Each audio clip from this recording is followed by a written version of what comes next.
Bueno, gaur aurkeztuko zueten hitzaldi hau, downloaduta nire aisialdiarekin, batzutan hainbat lekutatik eskatzen didate laguntza ikerketa historiko-artistikoak egiteko, eta zorionez niretzat, Oñatiko parrokiak erabaki zuen Elizaren argiteri guztia aldatzea, eta monumentu historiko-artistiko baten esku sartzeak badauzka bere arazoak, besteak beste, monumentu izendapena daukalako eraikin horrek, eta edozein gauza ezin dugulako egin. Baina jakin dezazuen, ikerketa guzti honen atzetik egon zana izan zen, Elizak behartzuela diru aurreztea, bere argiteriaren kostua ikaragarri altua zelako.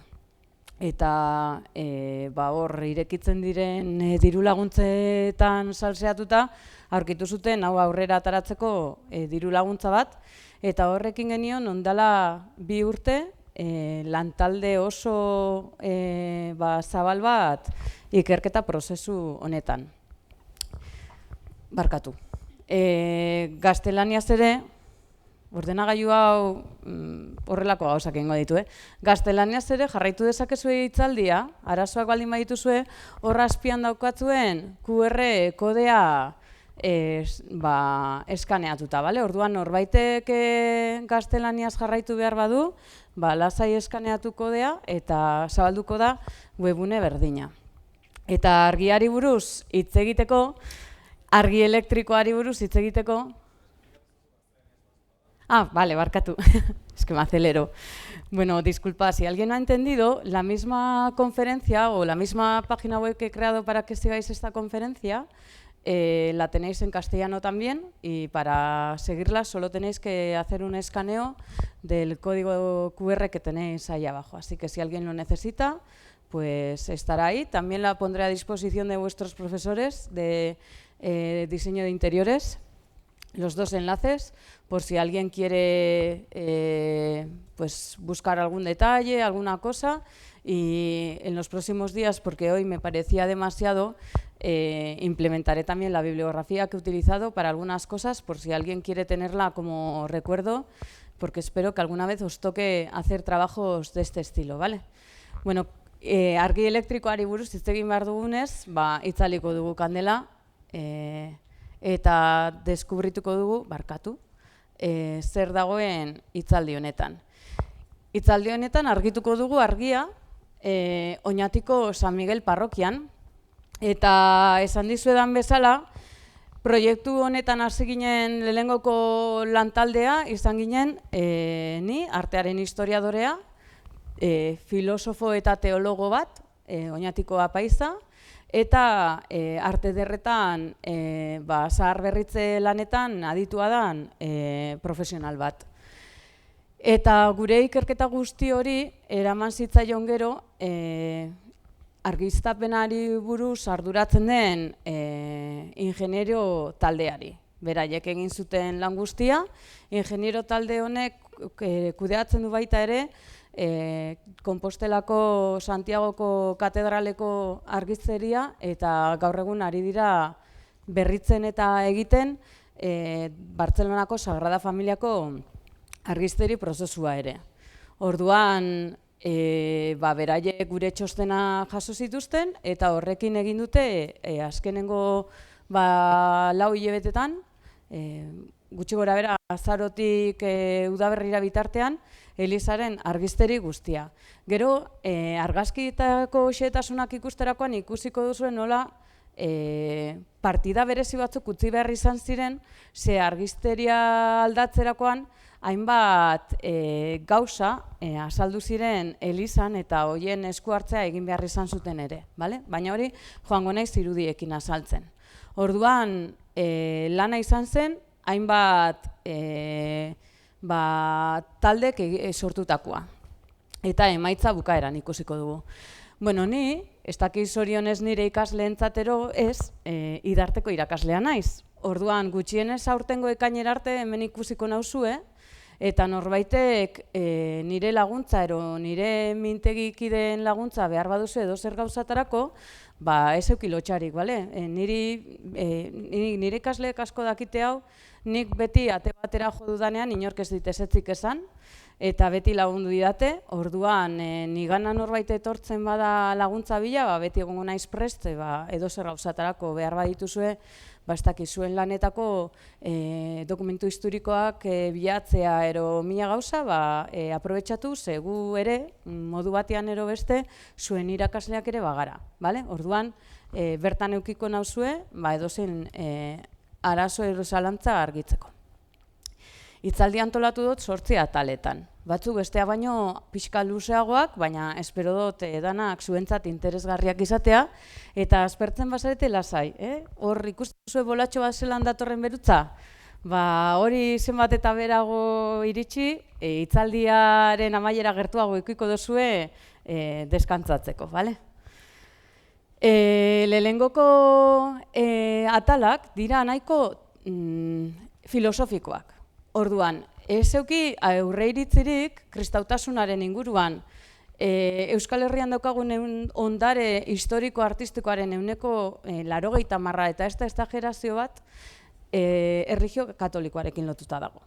Orduan, ondo ulertu behar dugu zenolako eraikin historikoetaz ari ganen, eraikin horiek bultzatu zituen filosofia aztertuta eta ulertuta. Eta naizta zuek pentsa filosofia hori hasi zela duela 2026 urte, ero 2030 piku, ez da egia. Filosofia hori askoz ere atzerago doa, eta salto temporal oso luzeak egingo ditugu, ulertzeko zergaitik argiztatu izan diren elizak, argiztatu izan diren bezala. Eta gero, seguru denpora zamaituko dugula, orduan tartetxo bat izango duzue galderantzunetarako. Ni dana ez dakit. Orduan, eta gustatzen zaizkit erretuak. Orduan, norbaitek egiten badit galdera bat eta ez baldin badakit gaur erantzuten, lasai utzi dazue pare bat egun, zenik ere bidean ikasi beharra daukat, eta jungo naiz eta erantzungo dizuet guztioi, etorritu zareten guztioi emailez, bale? Jakingo dugu zeintzuk egon zareten, orduan galdera guzti horiei ez baldin badakizkit, erantzungo dizuet lasai. Bidai sentsitibo honek nora eramaten gaitu, pentsatu behar duzue argia erabili dela historian zehar, kontzeptu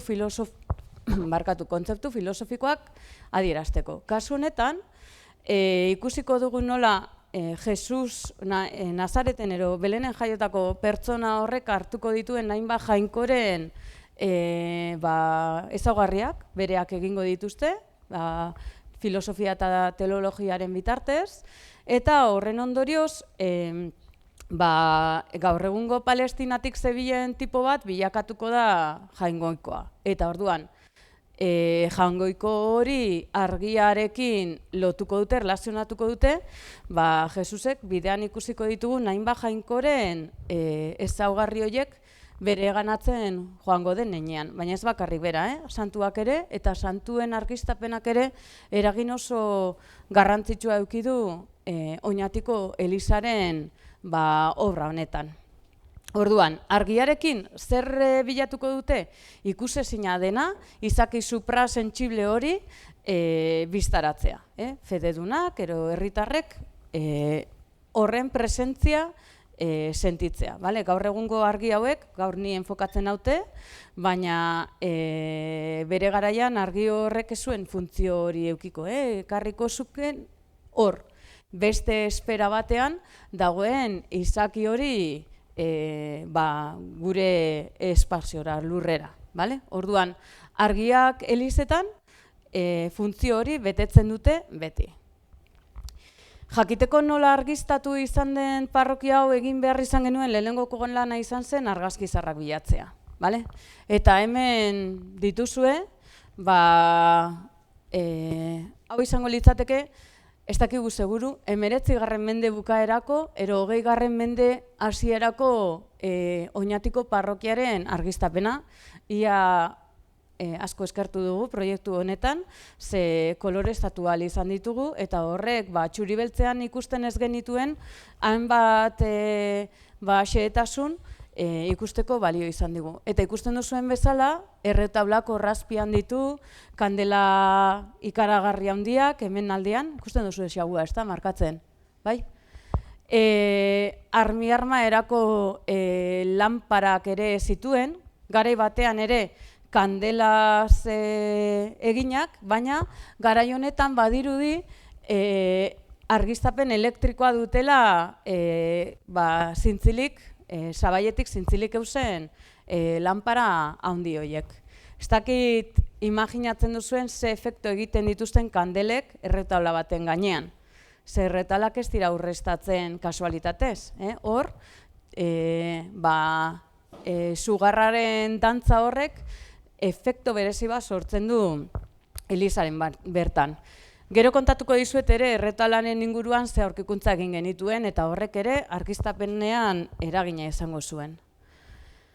Bigarren irudia da, nire belaunaldiko oñatiar eta euskal herritar guztiok ikusi dugun argiztapena. Ni deitzen diot forensen gelako argi txuria eta sukalde askotan ikusten den fluoreszente txuri ditxoso hori, ezta? Gehiagizko argia da, oto hitz egiteko eta norbera bere munduan sartzeko eta bere pentsamenduetan murgiltzeko espazio bat argiztatzeko. Eta gainera, arte lanetan eragin oso kaltegarria dauka. Egiten ditu, kaltetu egiten ditu izugarri, eta horratzean dugun hori erretaula barroko klasizista bat da, beraz, tarteko, bidekoa. Eta erretaulo horren helburuetako bat izango litzateke sartu irtenak, itzalak eta bilatzea. Eta kasu honetan, sukaldeko argi horrekin efektu hori galdu egiten da. Baina argiztapen honek zaukan arazo larriena izan zen bere kostea.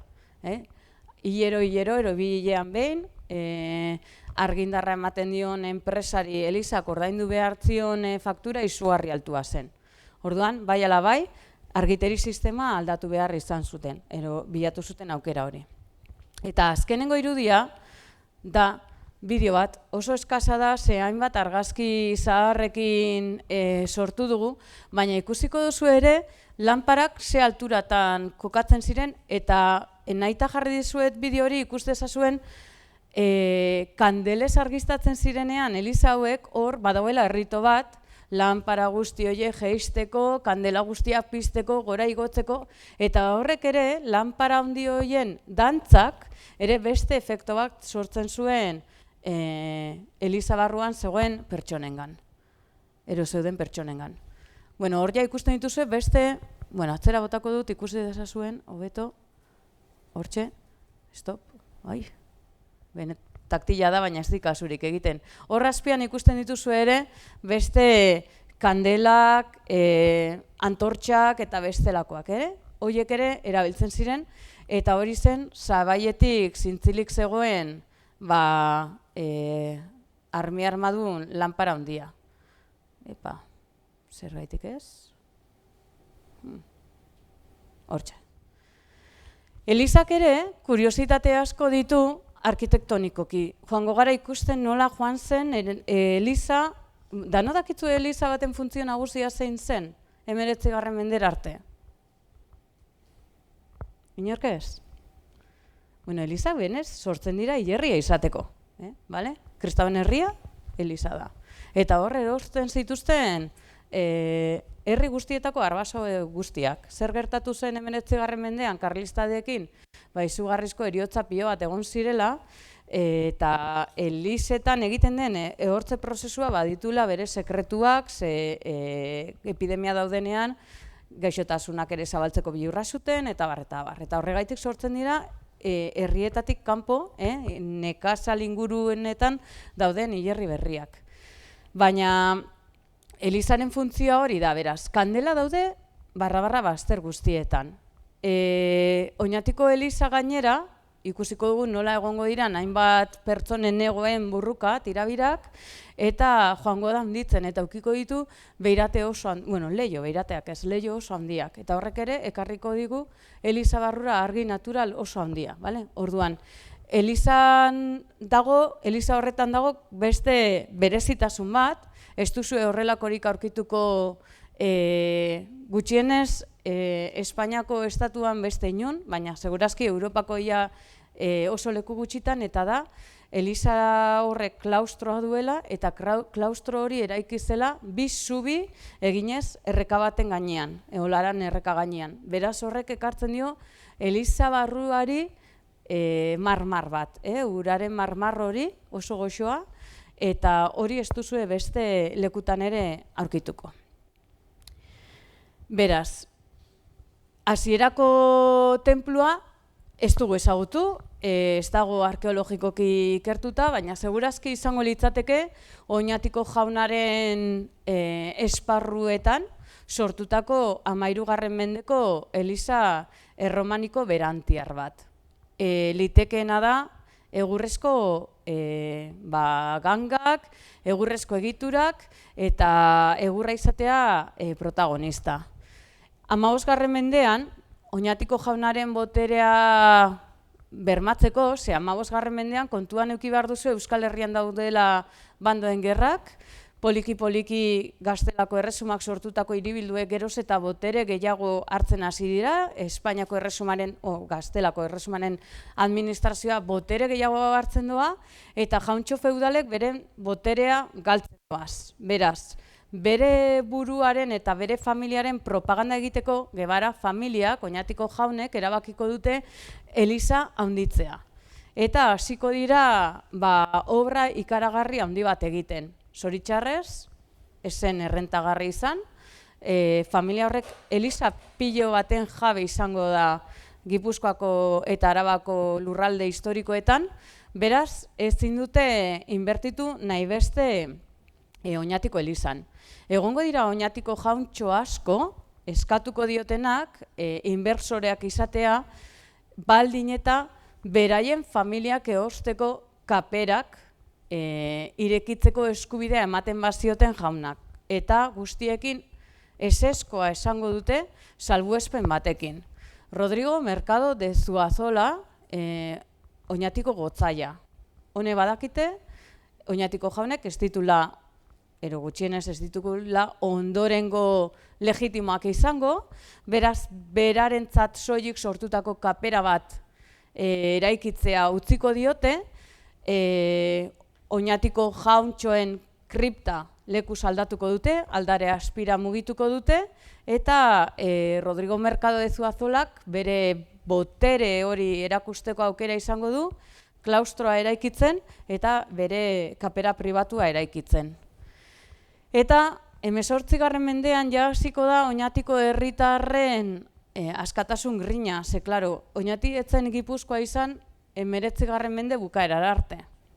Hauek lurralde, norbaita Oñatikoa? Ez daude txantxikurik hemen? Ez? Bueno, Oñati batu zan Gipuzkoara oso berandu, 19. mendean. Eta baina 17 eta batez ere 18. mendetik aurrera eukiko dute aski izateko grina. Ze, klaro, hauen legea etzen Gipuzkoako beste herritar guztiok genuen legea, baizik eta Oñatiko orduko kondeek araututako legedi propioa. Eta horren aurre egiteko hasiko dira mugimendu batzuk. Eta tartean egongo da eliza herritar egiteko bide bat eta sortuko diote kanpaitorrea eta linterna handi bat. Beraz, gaur egungo Oñatiko zeruan ikusten duzuen eraikinik nabarmenena izango da alde batetik Oñatiko jauntxoen torrea, Zumeltzegi, eta bestetik herriko elizaren kanpandorrearen linterna eder hori, bale? Bueno, ikusi dezazuen nola egin zen eraikitze prozesua bideo xume hau duzue. Hau da, gutxi gora bera tardo erromaniko berantiarraren eliza, 16. mendeko obrak, barrokoak, Eta hori izango litzateke azkenengo interbentzioa, kanpandorrearena. Hemen dituzue, ego borroka horretan lehian ari diren pertsona historikoen kapera pribatuak, eta hauek ere modu berezian argiztatuak izan dira. Hau izango zen Pedro Vélez de Guevararen, Oñatiko jaunaren, 15. mendeko Oñatiko jaunaren sarkofagoa, eta inguruan duzuen guzti hori, hemen atzetik eta hor ikusten duzuen hori Guevara familiaren hilobi guztiak.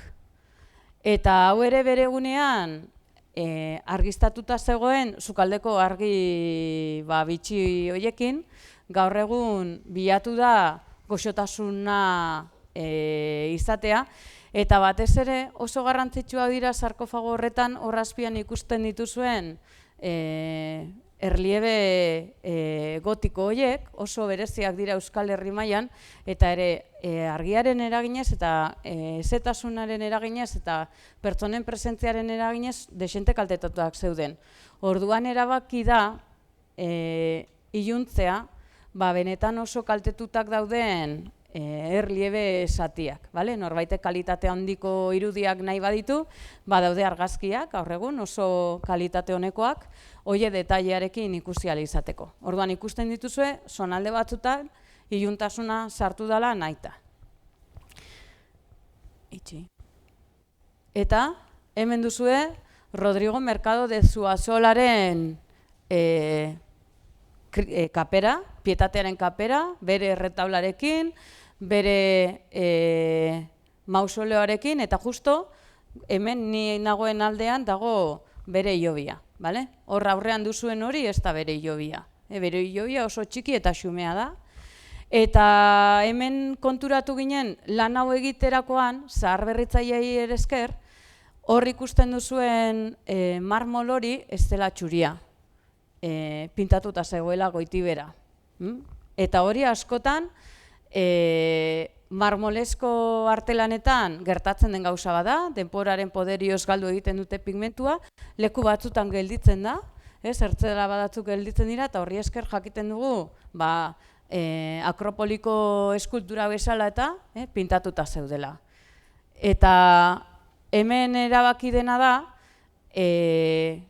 txertatzea bi argiteri mota ezberdin. Bata, kutsu barrokoa ematen diona, protagonismoa pertsonaiari, ze bizita gidatuetan asko hitz egiten da Rodrigo Mercado de Zuazolari buruz, bai unibertsitatea bizitatzerakoan, baita parrokia eta alde kale nagusiko beste eraikinen bat ere, baina goikaldean txertatu dena da 16. mendean imitatzen den argi mota bat. Horri buruz geroago hitz egingo dizuet.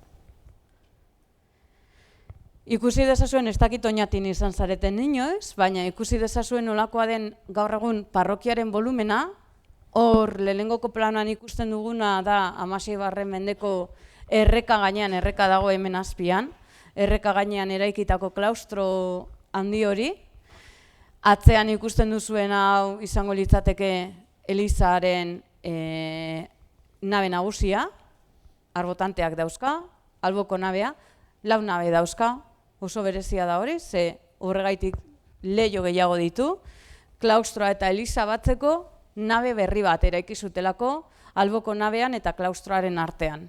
Hemen obra barrokoak eta hor duzue kanpandorrea.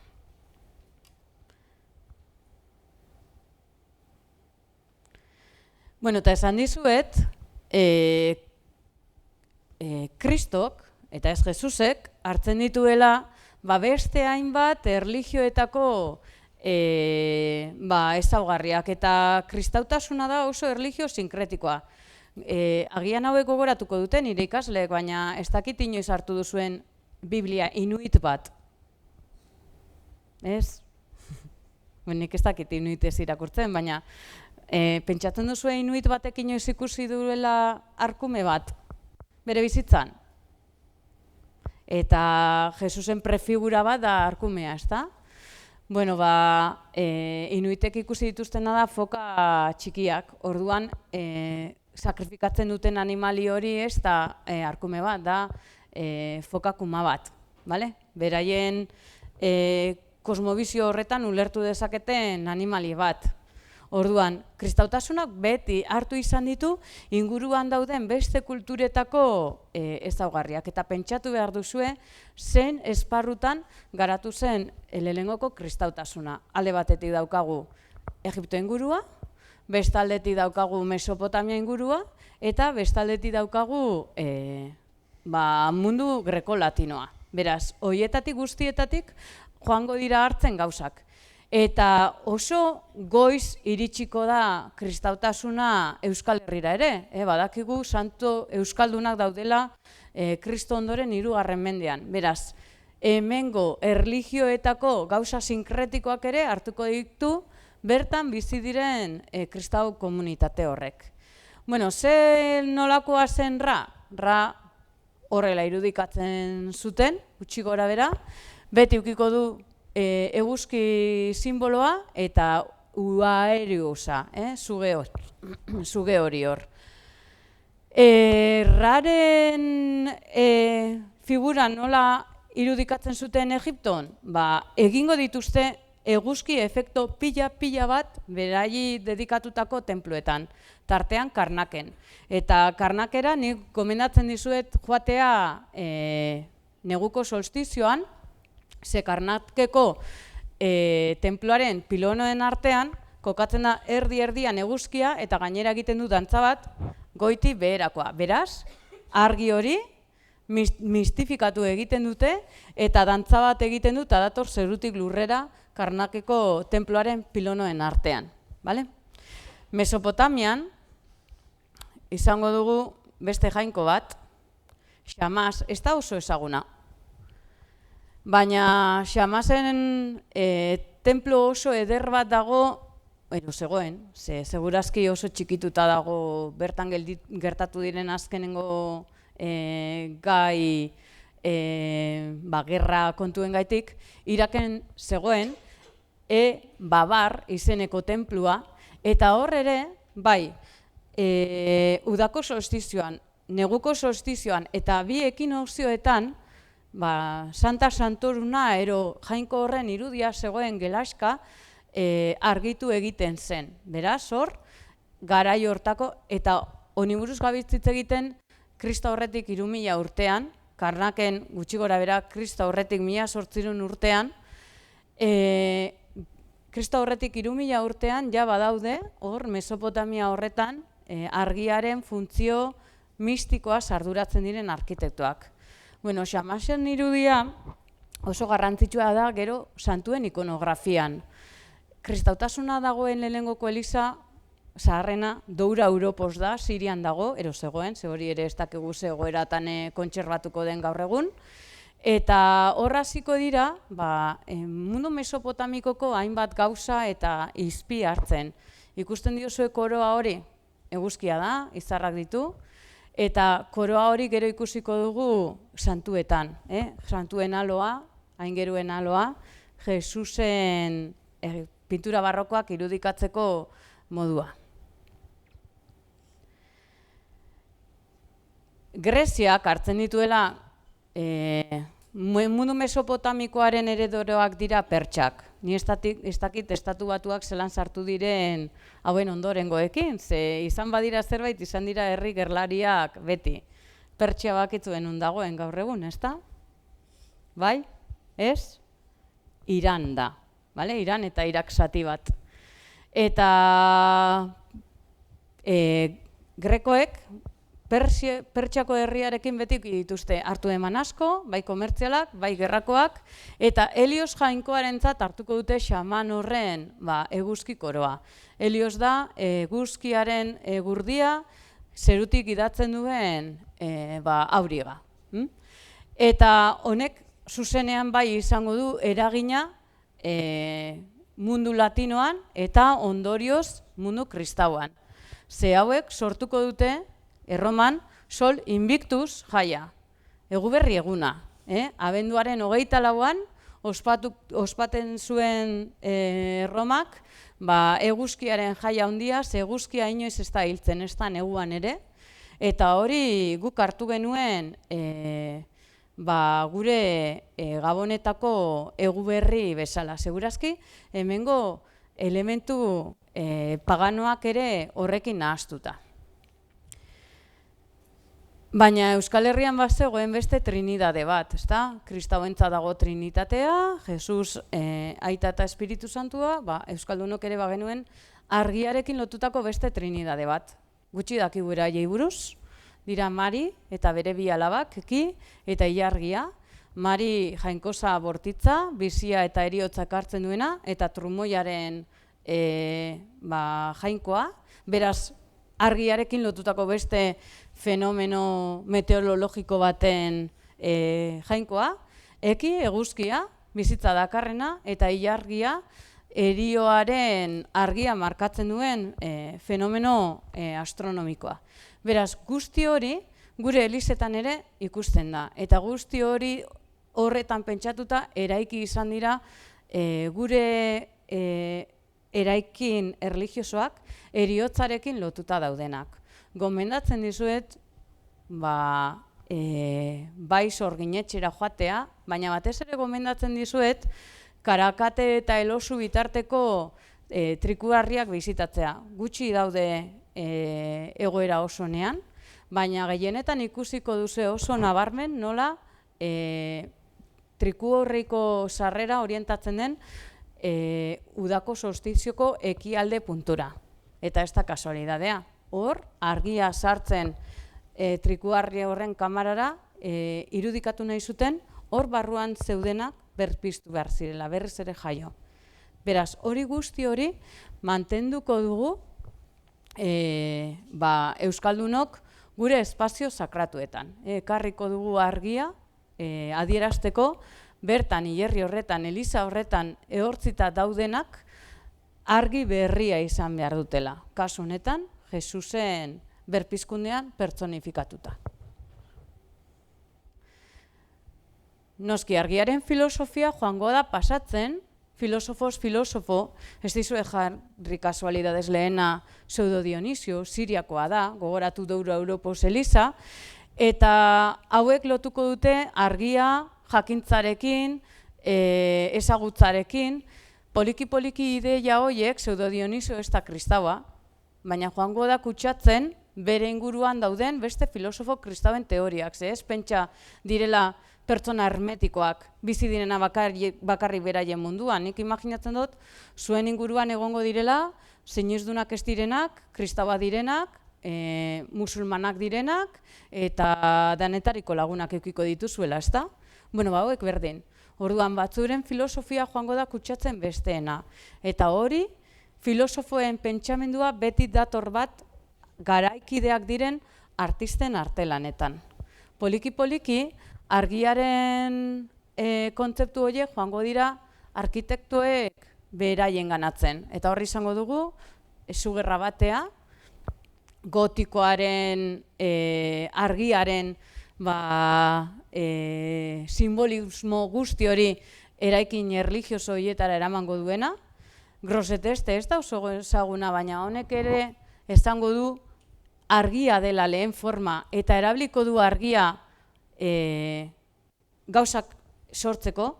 Norbaiteri gustatzen bazaio argazkigintza, argi eta garbi jakingo du argi gabe ezin duela argazki bat egin, baina jakingo du ere, segun eta nola argiztatzen duen adibidez pertsona bat, gazteagoa ero nagusiagoa ikusiko zaiola gero, argazki hori errebelatzeko orduan, ezta? Ze argi batzuk gure simurdura guztiak biztaratzen dituzte, eta beste argi batzuk beste beladura efektua sortzen digutelako gure aurpegian. Hori guztiaren inguruan hasi ziren hausnartzen 13. mendean. Eta gero, eukiko dugu San Tomas, hau ezinbestekoa da ulertzeko argiaren kontzeptu mistiko guztiak, eta berarentzat argia izango da jakintzara, arrazionaltasunera iristeko bide bakarra. Eta hori guztia jungo dira txertatzen ahal dituzten baliabide teknikoekin beraien elizetan.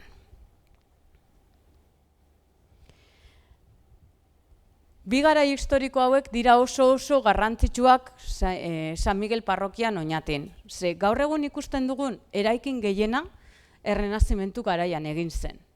Errenazimentu garaian bilatzen dutena da lasai egoteko otoitzean eta konektatzeko jainkotasun horrekin egun odeitsu bateko argia. Adibidez gaur hemen Gasteizen dugun argi hau. Efektu hori erakusten duen eraikin paradigmatikoenetariko bat da San Lorenzo Eliza Florentzian.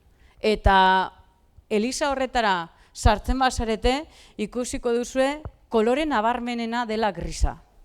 Eta nahi bilatutako efektu bada. Baina gauza bera aurkituko duzu adibidez Medici familiaren kaperan. Bilatzen dute egun odeitsu baten argitasuna. Eta hori izan beharko litzateke 16. mendeko Oñatiko Eliza baten barruan imitatzen ahalegindu beharko ginatekena. Baina ikusiko duzuen nola ez da guztiz egia izan. Beste garaia, hau da horrore bat, hau Munitzen dago, kapera horretara, ni eske horror bakuia eta barrokoa ez ditut gustoko. Eta hau da kapera pribatu bat, familia baten jauregian dago, San Kirge deitzen da kapera pribatu hau, 2 solairu terdi ditu, baina oso estua da. Eta ikusten duzuen bezala hemen argi trataera oso ezberdina da. Hemen, goiko aldean, hementxe, dago Jesus gurutziltzatua, eta azpikaldean dago ostia sakratua erakusten duen beirate bat, bale? Hori izango litzateke Jesusengana iristeko kristauek sinisten duten bidea. Berarekin bat egitea, bere okela ogi forman janda.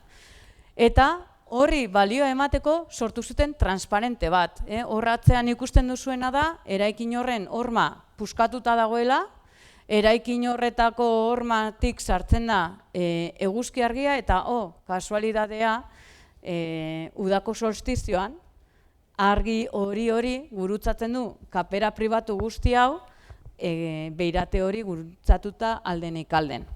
Beraz, berriz ere, Karnaken eta Ebabarren bezala egiten zuten efekto bera bilatzen dute kasu honetan Eliza barroko honetan.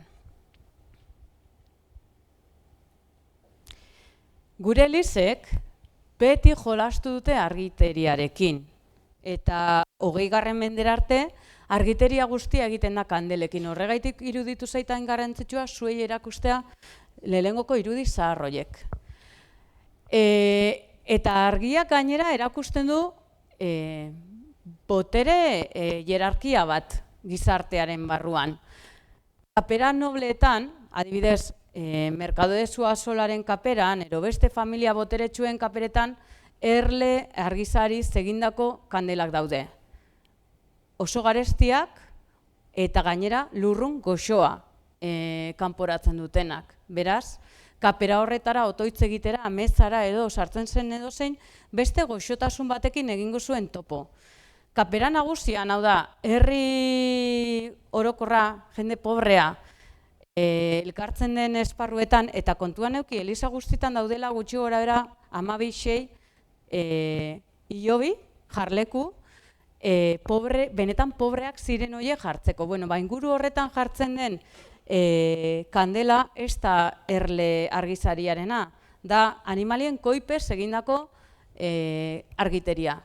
Eta horrek, botatzen du, kebeltza, usain txarra, beraz, estratigrafikatu egiten dituzte Eliza barruan dauden pertsonak eta beraien balioa.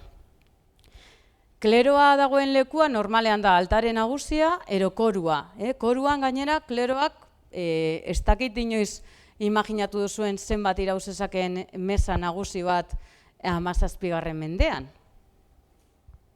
Gutxi gora bera 3 ordu. Eta derrigortuta zeuden mesa nagusira joatea, ero mesara gutxienez egunean behin. 3 ordu kantuan egoteko kleroak behar zuen asko irauten zuen eta kalitate argi foko handia ematen zuen argi bat. Beraz, erabiltzen zituzten, bale olioz egindako oliozko lanparak. Eta hori bazuten beste usain fuertea bai, baina askoz ere argi envolventeagoa zen.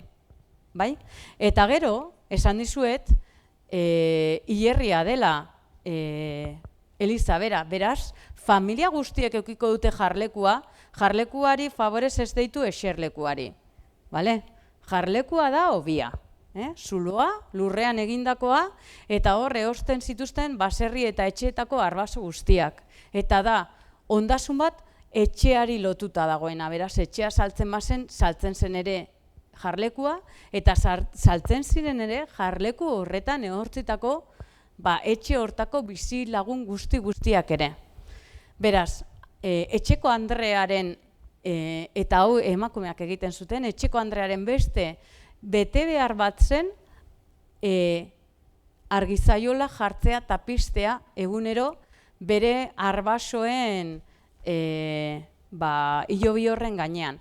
Gidatzeko, hildako horiei betiko bizitzara. Beraz, argi txiki eta xume hori, tintineantea, parpadeantea dena, benetan oso garrantzitsua zen Euskaldunon kulturan. Argia hain garrantzitsua da elizetan, nun testamentuetan beti dago atalen bat esaten duena, noiz egin behar zaion hildakoari bere mesak gogorarazteko, espadugu gogorazten, betiko hil egingo delako eta gogoratu behar ditugu hildakoak, eta gero esaten zena zenbat kandela noiz eta nola erosi behar ziren, eta zen motatako kandelak egitzen behar ziren. Eta noski, hor gauzari gareztina, izango zen, erle argizaria egindako kandelak erostea.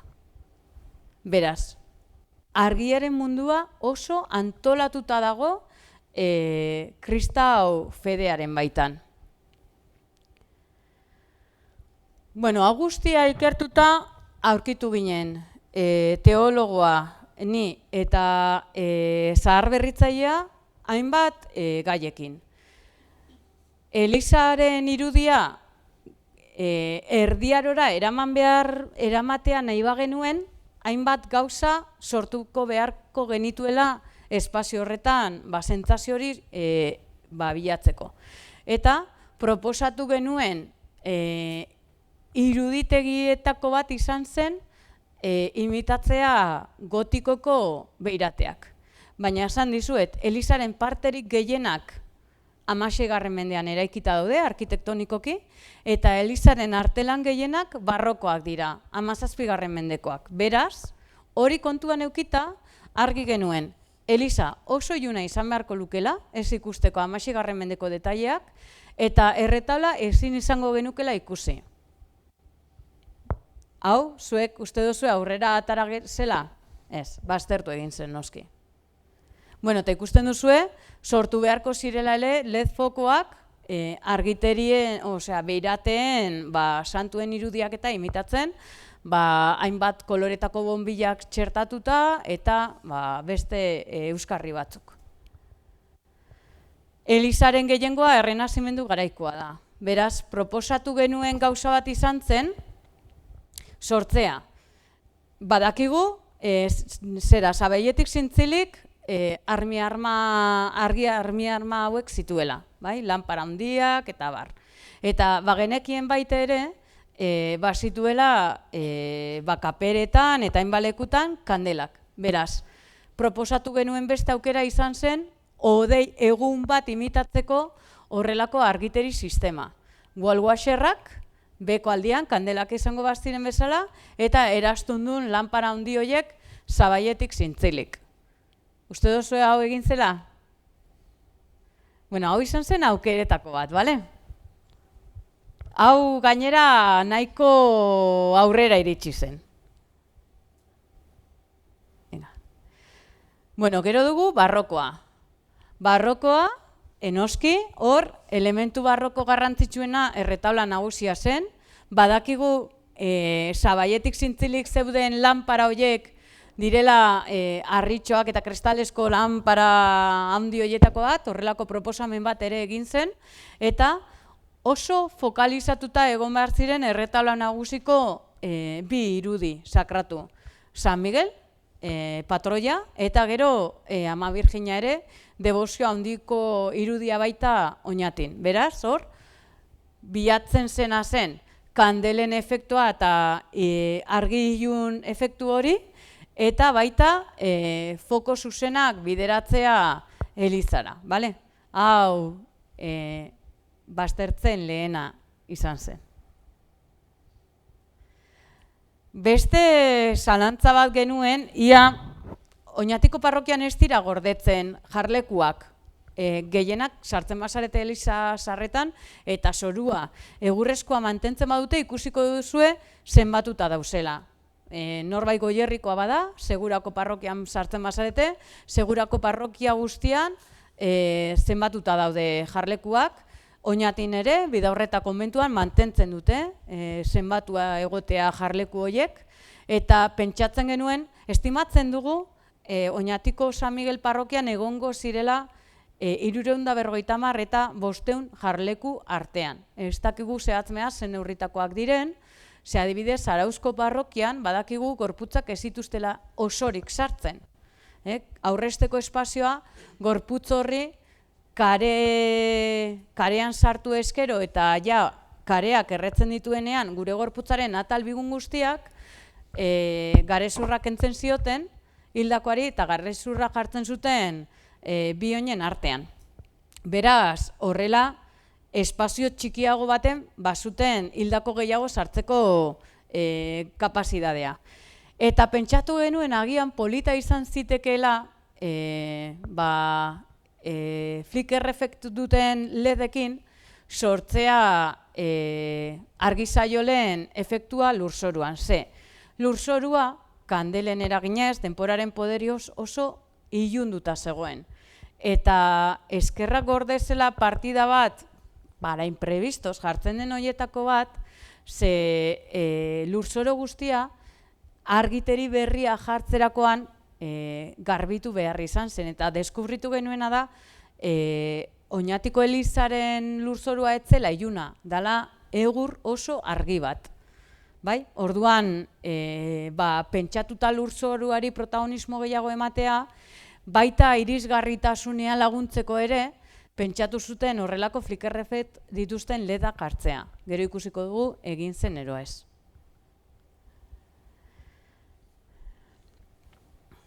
Hau da, gaur egun elizak duen argia.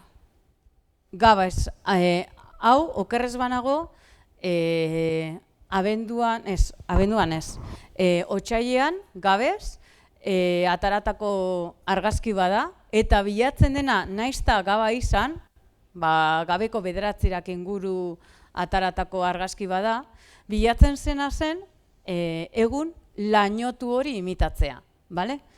Gero jarriko dizuet egun argiz ataratako argi bat eta gabez ataratako argi bat ikusi dezazuen ze efekto dagoen batetik bestera. Eta hau da benetan elizan gaur egun egin den argiteria. Gogoratzen dizue apurtxo bat San Lorentzoren sentsazio hori? Florentzian, bilatzen zena da hori, egun lainotua izatea. Badaude salbuespenak. Eta gero, hemen duzue, Dali efektuarekin noski, eliza ez da soilik erabiltzen ekintza erlijiosoak egiteko, eta de hecho, argiteri oso ezberdina dauka hileta bateko sistemak, edo eskontza batekoak, edo elizetan egiten diren kontzertuetako argiak, edo bizita gidatu batekoa, bai? Orduan, Dali sistema berri batekin, ez dakit izena zehatzmeatz, baina uste dudala da bi ikaer horrelako zeo zer, hori txertatu da, kontrolatu ahal izateko intentsitateak eta zer den argitzen den espazioa unean oro. Bueno, hemen duzue, handikaleko irudia da, egun argiz, ataratako argazki bat, hori ere otsailean eginda, egun goibel batian, eta bestea da gaban, aurrekoa bezala, gabez egindako argazki bat. Zein uste duzue dala eguneko argazkia? handikalekoa ez da, baina bestean ere, dakigulako ez diderako argitzen goiko kristalak, baina bestean lasai asko pentsa benezake egun lainotu bateko argia dela. Bale? Eta hori da, gure txostenarekin gero ingenieroek lantzen ahalegindu direna.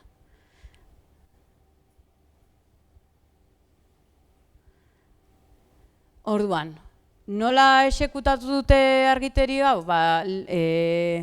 Toki batzutan ikusiko duzue LED barrokoak sartu dituztela, gauza zehatz batzuk argitzeko, baina benetan, eta wallwasherrak daude non nahi, baina benetan ahalegindu zena zen saiestea, lehen esan dizudan, kirofano argia, bale? Gutxi gora bera imaginatu dezazuen, hau zen, Elizaren jatorriko argi hori, bai? Eta orain duena, desente goxoagoa da. Norbaitek otoitz egitea nahi badu erolasai egon, sentsazio hori lortu dezan. Uste dut oso nabarmena dela nolakoa zen eta nolakoa egin den. Baina badago salbuespen txiki bat. Eta da, Eliza horretan, dituzten artelanen artean, badago gurutziltzatu barroko bat euskal eskultore batek egina, oraindik ikertzen ari garena, baina nahiko tailu kalitate honekoa dena. Eta Kristo hori argitzeko moduak eta gainera dago baster batean Elizara sartzeko ate baten aurrean, plazatik sartzen den ate baten aurrean, eta pentsatu genuen horrek merezi zuela berak izatea argi ezberdin bat. Orduan, jo genuen Diego de Velázquezek egindako artelan honetara, fijatu zaitezte argia barrokoan, argi mistiko horretan, kuadro horretako argia Jesus bera da. Eta fijatzen bazate, nahita jarri dizuet bere buruaren detaileaz ikusten da eguzki halo hori, bere burutik ataratzen. Orduan, nahita bilatu genuen argitasun argilun horrekin jokatzea Jesusen eskultura honetan.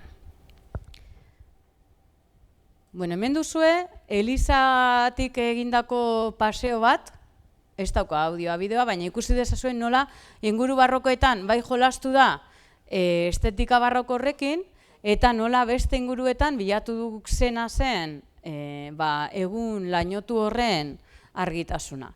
Kapera barrokoak, argitasun barrokoa, Eliza orokorrean egun lainotua.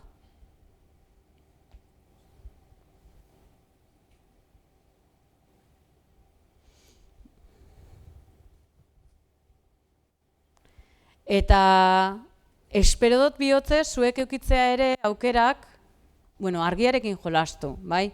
Norbaitek egunen batean diseinatzen badu nire etxeko txokoa, ni betik irakurtzen dut gabero, eta doka nire txoko goxoa horrek beharko luke horrelako argi sistema bat, bale? Espero dut zuek kontuan eukitzea zuen lanetan gauzekin espazioak hornitzeaz gain, oso benetan garrantzitsua dela zelan argiztatzen dituzuen espazioak, bale? Zuek nola argiztatzen dituzuen zuen objetuak, mertxan, bestea eta bestea, bale? Kontuan euki argia dela benetan, leku bat jasteko erabiliko duzuen medioik garrantzitsuena, bai? Norbaitek alderaren bat baldin badu, ez galdu lotxa, ez dago lotxarik, eta norbaitek zerbait galdetu nahi badu, aurrera. Bestela nik galderak ingotzu bete, ni beti jun behar nahi zeu zer ikasitza.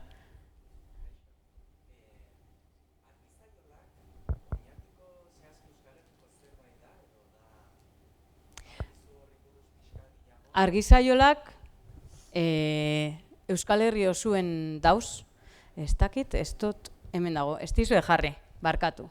Fijatzen bazerete, argizaiolak daude Euskal Herrian eta dira antropomorfoak, baina badaude kandelak eramateko beste ohitura batzuk. Nik ezagutzen dut Lasurdezen ere, Extremaduran, eramaten zituztela ere kandelak. Jarri dizuet argazkio ikusi dezazuen zein zen etxeko andreak egin bazuen erritua, bale? zapi beltz bat, zetaskoa, jarri behar zuen, hilobiaren gainean, jarri behar zituen jakiak, ura, ardoa, sagardoa, gehienetan Gipuzkoan sagardoa da, bale? Eta jarri behar zituen txamponak. Hor, ohitura pila bat nahazten dira, baina gehienak mundu greko latinotik datoz, bai? Txampona sartzerena hildakoari laguna estigia pasatzeko, kanzer berori aurre egiteko, eta seguro, hemen daukagun eska oso jator bat Mexikotik datorrena, ezta? Eta nik esan nion, Gabriela, la fiesta de los muertos, cuidao. Ze guk hori aurretik egiten genuen, hildakoei bizitatzea gure jerrira, elizara, eta hildakoekin jai egitea, kandelak piztea eta jana eramatea, bai?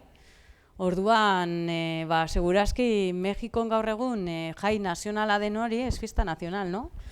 Jai nazionala den hori, segurazki, nahaztuko ditu, Euskal Herritik eta Extremaduratik joandako konkistadoreen eta bertako beste ohitura batzuk, baina gurea ere bazen. Eta argizaiolak Euskal Herri osoan daude. Karrantzara basoaz daude, baina baldin basoaz Zuberora ere badaude. Gertatzen dena da, aztarnategi arkeologikoetan gutxitan agertzen den material badala, segurra da. Orduan, zahar-zaharrenak nik ezagutzen ditut San Telmo museoan. Esango nuke 15. mendekoak direla. Gero beste gauza batzu da, estela diskoideoak eta horiek beste gauza batzu dira, eta asko 17. mendetik aurrera asmatuak. Zalantza gehiagorik, ez? Bueno, orain, kontaidazu zuek nola argiztatuko zenukete eliza hau. Uste duzue lana ondo egin dela, txarto egin dela, bueno, gudakiguna da, elizak ja hasi dela aurrezten dirua desente. Eta hori izan helburu nagusietariko bat.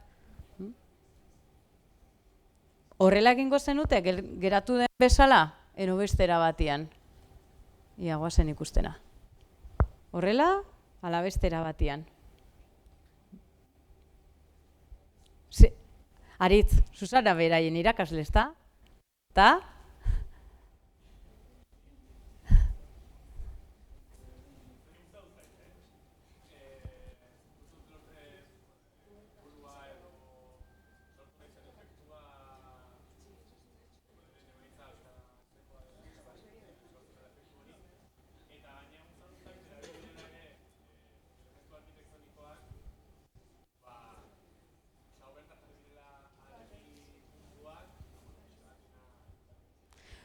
Bueno, ez dizuet esan, ahaztu egiten zaizkin niri, hainbeste gauza dauzkat buruan ahaztu egiten ditu dela batzutan gauzak.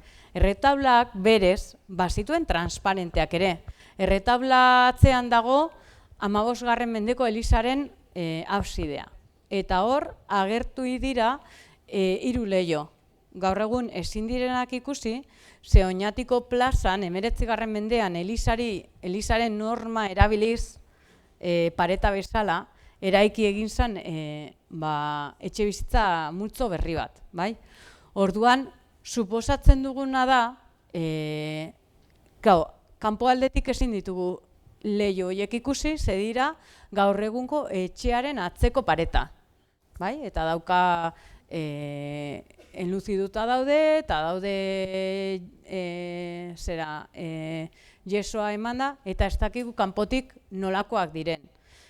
Barrutik daukaten itxura gotikoak dirudite, bai, baina izan daitezke beste garai batekoak, eta konturatu ginen baita erretaulak badituela toki batzutan egur berriak jarrita. Beraz, posible da, hau ezingo dut handitu, eta ez daukat originala, bueno, posible da San Miguelen irudiak eukitzeatzean transparentea. Beraz, efektu oso ezberdin bat lortuko luke. Badaude eliza batzuk, transparentea dutenak, niri asko gustatzen zait Segurako parrokia, eta Segurako parrokia dago transparentea eta dauka pertsiana. Eta ni behin sartu nintzen eliza horretan pertsiana igota zuela, laino odeitsu bat zegoen egun batian, eta eliza barruan sartu zen kanpoko laino hori. Orduan, imaginatu, eta seguran, irudi nagusia da Ama Birjinaren zeruratzea. Beraz, Ama Birjina dago, tailatutako laino batzuren gainean. Imaginatu zelako efektua sentituko zuten oso gizarte sinizkerietan erortzen zen gizarte analfabeto batek horrelako efektuak ikusten zituztenean gainera kandelez argiztatuta beraien eliza barruan. Eta hori guztia guk gaur egun agian teknologiarekin sortu ahal izango genukeen efektu bat da ere, bai? Kontzertuetan jartzen den ke horrekin eta beste hainbat gauzekin. Beraz, gaur egun daukagun alde positiboa da teknologiak ahalbidetzen digula gauza pila bat imitatzera. Orduan erabili ezazue hori, ez eduki bildurrik lehen esan bezala edozein zuen zalantzak galdetzeko, gu atia beti ikiko dugu zabalik, irakurri asko. Ikusi duzuen bezala, hau eginda, atzera asko begiratu dugulako, bai filosofiatik, bai artetik, hemen dagoena da sintesi oso labur bat. Gure lanaren txostenak ez dizuet esageratzen 300 orrialde dituela esaten badizuet. Ze horrekin da, ikerketa historikoa, ikerketa filosofikoa, ikerketa arkitektonikoa, orduan horrelako errealitatearekin egingo duzue topo, eta nik gomendatzen dizuedana da, garai historikoekin lotutako eraikinetan hasten bazarete lanean zerbait egiten baduzue, ikertu, ikasi oso ondo, zertarako eta noiz, zertarako erabili den, noiz sortu den eta nork sortu duen leku hori. Ze horrek ere pistak emango dizkizue espazioarekin jolasteko orduan. Nire aldetik eskerrik asko etortziagaitik, eta hori esan bezala pasillotik ikusiko nauzue, bale?